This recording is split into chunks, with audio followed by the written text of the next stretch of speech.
Το κελάκι μας το αξιονεστή ανήκει στη Μονή Παντοκράτορος. Γι' αυτό και η χειροτονία έγινε στην Ιερά Μονή Παντοκράτορος. Για το κελί μας είναι πάρα πολύ σημαντικό αυτό, γιατί και οι μοναχοί του κελιού και ύστερα πολύ σημαντικό είναι στο κελί να τελείται Θεία Λειτουργία, για να μπορούν ύστερα οι μοναχοί να κοινωνάνε το σώμα και το αίμα του Χριστού.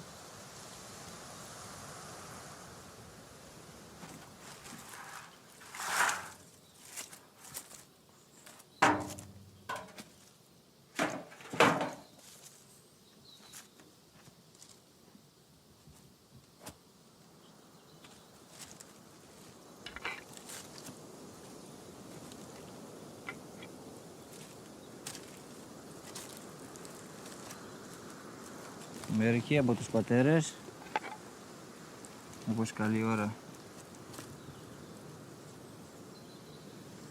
ο πάτερ εδώ πέρα, όσοι ήταν προχωρημένοι πνευματικά, ήταν πνευματικοί, ήταν γέροντες, τους γράφανε και τα ονόματά τους πάνω. Πατήρ Μακάριος.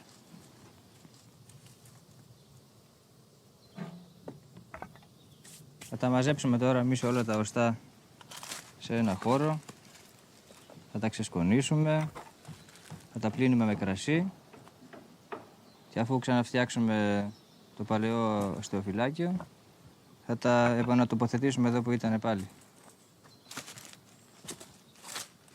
Επίσης οι ιερείς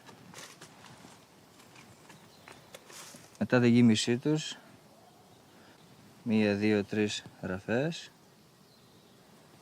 αποκτάει και μια καινούργια γραφή που σχηματίζει σταυρό πάνω στο κρανίο.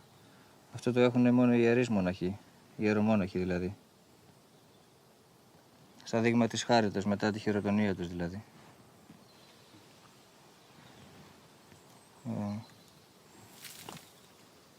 Αυτή εδώ η κάρα, παραδείγματος χάρη, δεν έχει τη καινούργια γραφή όπως έχει αυτή εδώ πέρα του ιερέα. Είναι χωρίς τη γραφή αυτή. Ο άνθρωπος φυσιολογικά έτσι είναι, δεν έχει γραφή εδώ μπροστά.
Yeah.